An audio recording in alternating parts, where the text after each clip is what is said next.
Le mariage, qui se définit comme un contrat civil conclu entre deux personnes reconnues par l'État, crée des droits et devoirs réciproques, notamment le devoir de cohabitation, de fidélité, d'assistance et de secours doit être honoré des deux conjoints qui ont obligation de sauvegarder ce qu'il y a de plus cher en eux, l'intimité du couple, le respect de l'un envers l'autre, le pardon, gage d'une union prospère et durable. C'est ce que confirme Pierre Nzaou, qui en a fait l'expérience.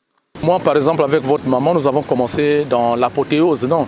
Pratiquement, nous avons 33 ans de vie commune et nous avons célébré notre dot le 4 novembre 1995. Le secret, c'est la compréhension, l'humilité. Ne pas penser qu'on est supérieur à l'autre. Un couple qui parle est un couple qui avance. En clair, on peut dire que l'amour véritable accepte les défauts de l'autre. Il se cultive par des gestes d'attention quotidiens, même simples. Sans respect, il n'y a pas de paix dans le foyer.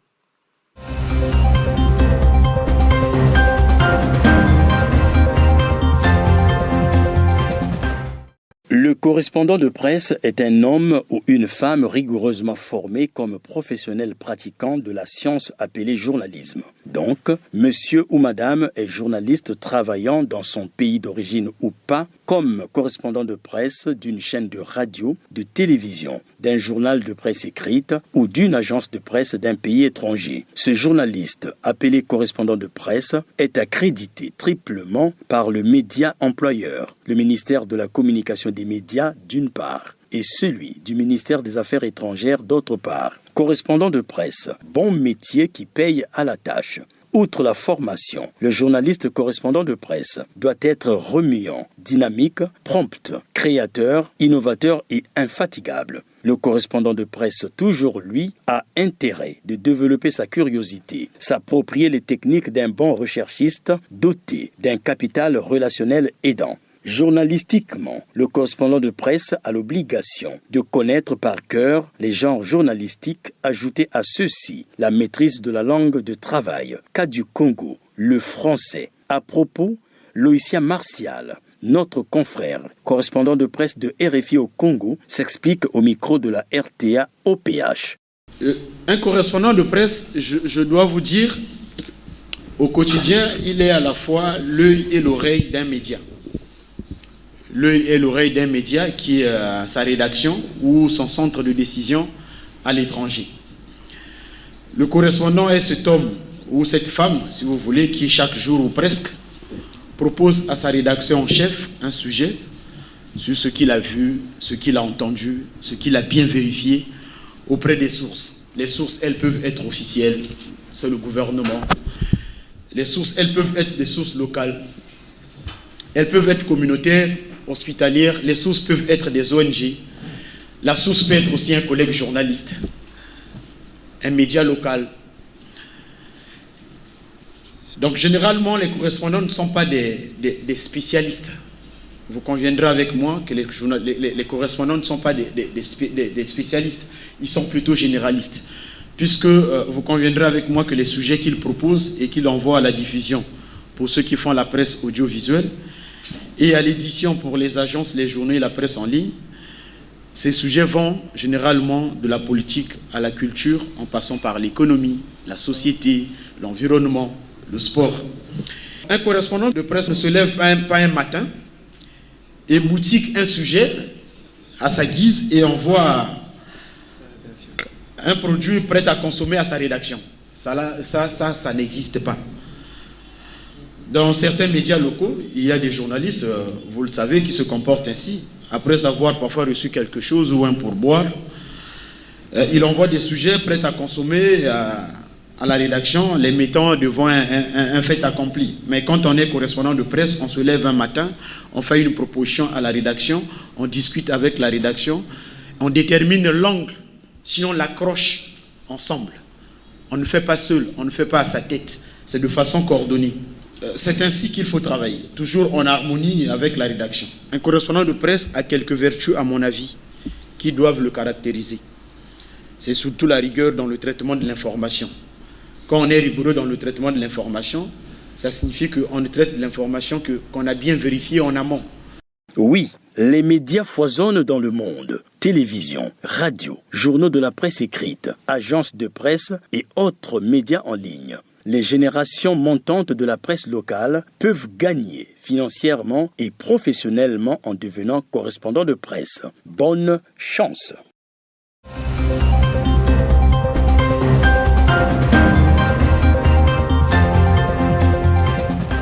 Riche en fibres et en papaïne, une enzyme digestive, la papaye favorise la digestion et lutte contre les troubles du transit. Elle rééquilibre la flore intestinale, notamment en cas de traitement antibiotique. Voici les bienfaits de la papaye. Bonne source de fibres alimentaires, peu calorique, excellente source de vitamine C, pouvoir antioxydant. La papaye favorise aussi le bien-être intestinal. Elle contient de vitamines en eau, 88,80 grammes, en fibres, 1,80 grammes, en vitamine C, 65,30 mg, vitamine B9, 55,30 grammes et enfin en potassium, 200 mg. La papaïne fractionne également les pectines, mais aussi certains sucres et lipides. Elle est donc une excellente alliée minceur lorsqu'on veut affiner sa silhouette et lutter contre la culotte de cheval. La papaye est un fruit naturel que le bon Dieu nous a donné. D'abord, les feuilles du papayer, c'est un antibiotique naturel, parce qu'avec ça détruit les vers intestinaux. Vous avez la racine de la papaye, qui est un antibiotique extrêmement puissant pour guérir des maladies vénériennes, toutes maladies, donc les microbes les plus durs, les plus difficiles. Donc, un antibiotique extrêmement puissant. Maintenant, vous avez le fruit en lui-même. Donc, le fruit vert, on le prépare comme on prépare les tubercules. Donc, vous coupez, vous enlevez la peau verte, vous coupez, vous préparez ça comme on prépare les tubercules, vous mangez ça avec n'importe quelle nourriture. Donc, ça c'est le fruit vert. Vous avez le fruit en lui-même qui est jaunâtre, jaune.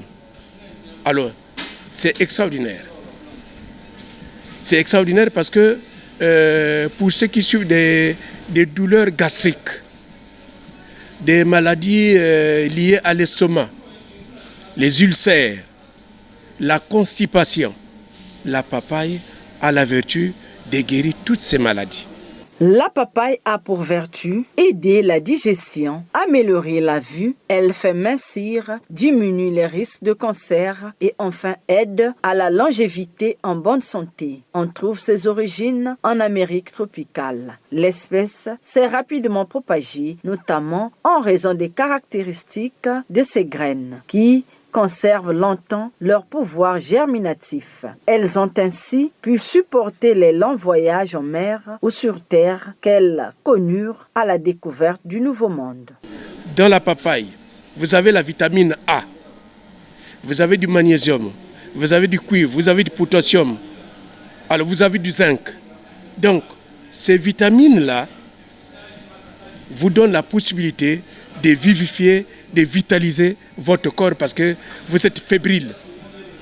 Donc ça vous donne la vitalité. Donc c'est un fruit extraordinaire que n'importe qui peut consommer. Et quand vous avez un peu du citron, vous pouvez jeter quelques gouttes de citron dans votre salade de fruits, de papaye et vous mangez sans problème.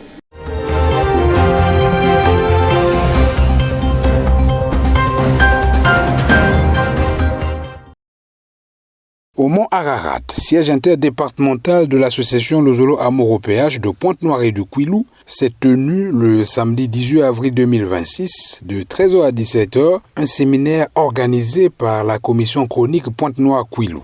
Celui-ci avait pour thème principal les enjeux de la chronique lors des séances spirituelles dans l'Asla au péage. Comme sous-thème, l'historique de la chronique dans la SLA-OPH, la préparation de la séance et la maîtrise du programme, ainsi que la synthèse des informations. L'allocution de François Bakala, président de la commission chronique Pointe-Noire-Kouilou, a ouvert le bal de cette activité. La rencontre d'aujourd'hui, c'est une très grande rencontre parce que c'est un moment de partage pour nous, c'est un moment d'échange pour nous, car nous avons coutume de le dire à tout moment que nous avons un grand défi à relever pour ce qui concerne la communication au sein de la SLA-OPH.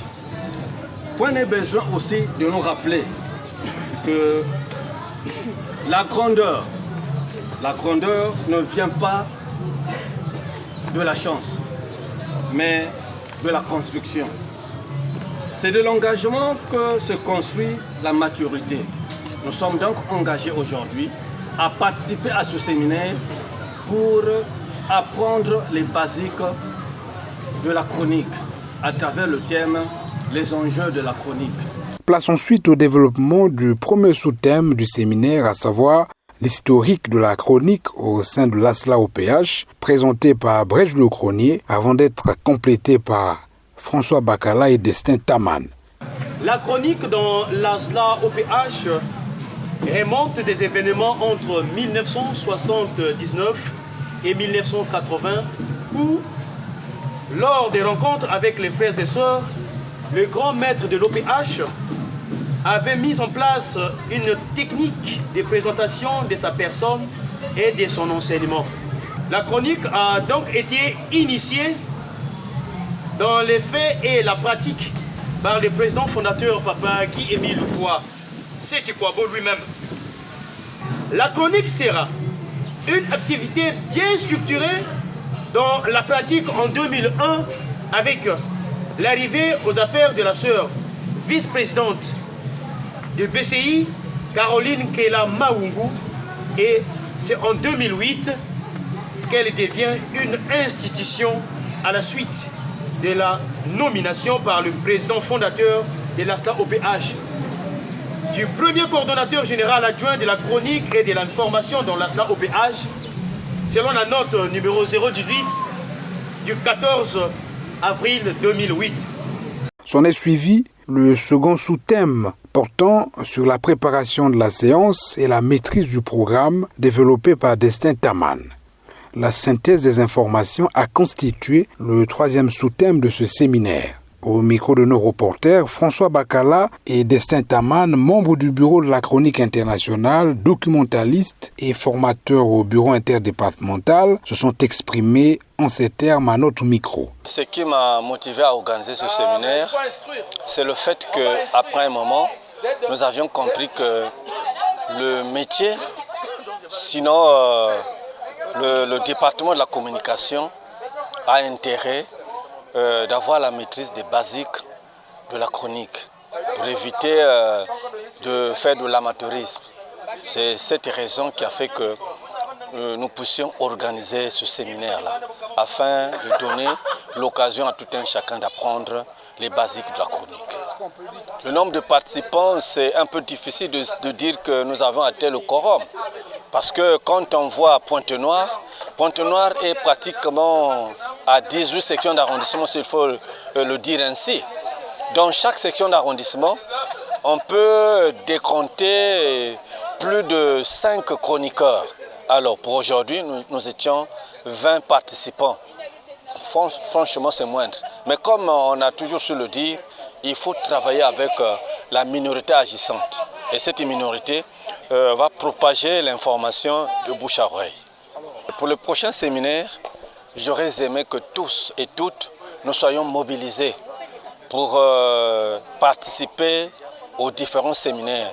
Parce que c'est de ce séminaire que découlent beaucoup de choses. C'est vrai, nous pouvons nous estimer sachants, mais quelque part, pendant que l'on se retrouve dans pareilles circonstances, il y a certaines choses que nous apprenons auprès des autres. Je veux dire à ceux-là qui nous suivent que le grand maître de l'OPH, Guy-Émile Foy Séti Kouabo, il insiste sur la formation.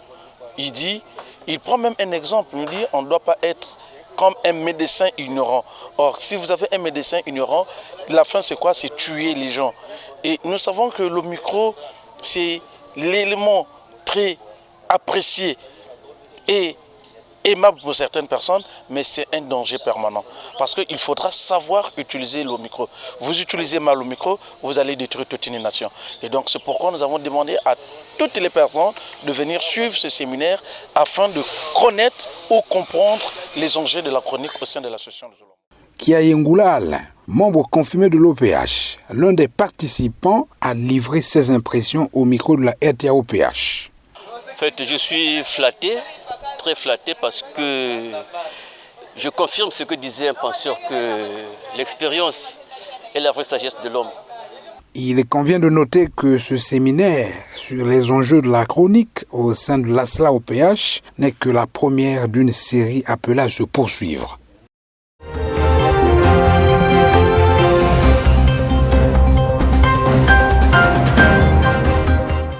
Je suis l'Éternel ton Dieu qui t'ai fait sortir du pays d'Égypte, de la maison de servitude. Tu n'auras pas d'autre Dieu devant ma face. Cette écriture rapportée dans le Décalogue nous enseigne combien Dieu tient à son honneur, qu'il n'entend pas partager avec un homme, encore moins avec un saint ou un ange. Jésus-Christ a lui aussi martelé sur l'adoration due à Dieu seul lors de sa tentation dans le désert, confère Luc 4, verset 8. Ces écrits bibliques mettent en relief la jalousie du Créateur, l'être suprême. Cela étant, l'homme n'a pas à faire recours aux saints et aux anges pour s'adresser à lui, et que ces derniers ne peuvent donc être adorés comme le déclare l'écriture d'Apocalypse 22, versets 8 à 9. Le frère Nsiete Théodore, prédicateur de l'association Luzolo Amour OPH, en parle avec force détail.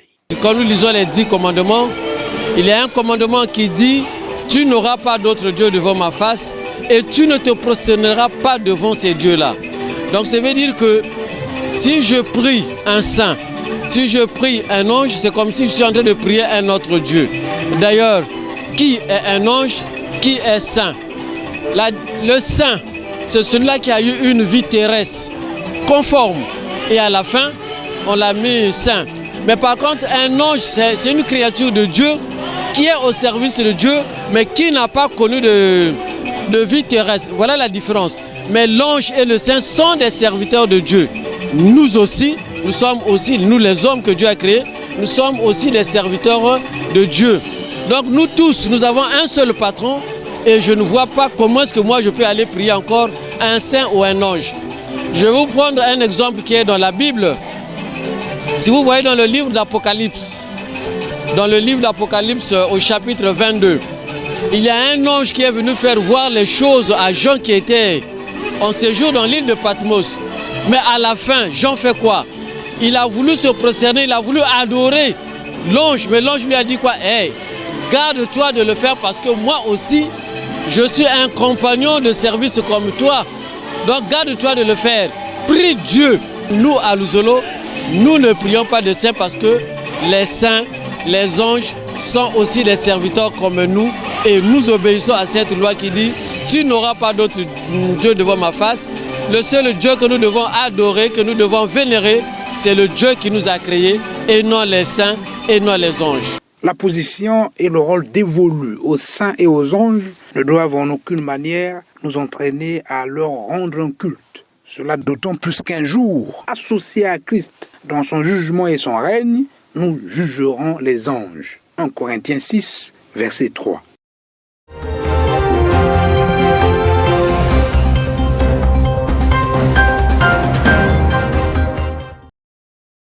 Extrait du message du grand maître de l'OPH du 18 décembre 2001. Sachez que vous serez traités de tous les noms. On vous prendra des fous, mais c'est ça la vie spirituelle. On vous traitera de menteurs, de voleurs et de tous les maux. Sachez seulement que cela est le signe de la marque de l'Esprit de Dieu en vous. Et que moi, votre Père Créateur, je suis dans vos cœurs. Les gens qui vous persécutent n'ont pas l'Esprit de Dieu avec eux. Et comme vous êtes très différents d'eux, ils vous envient. Voilà pourquoi ils n'hésitent pas de vous persécuter. Si vous étiez dépourvus de l'Esprit de Dieu comme eux, ils ne vous persécuteraient pas.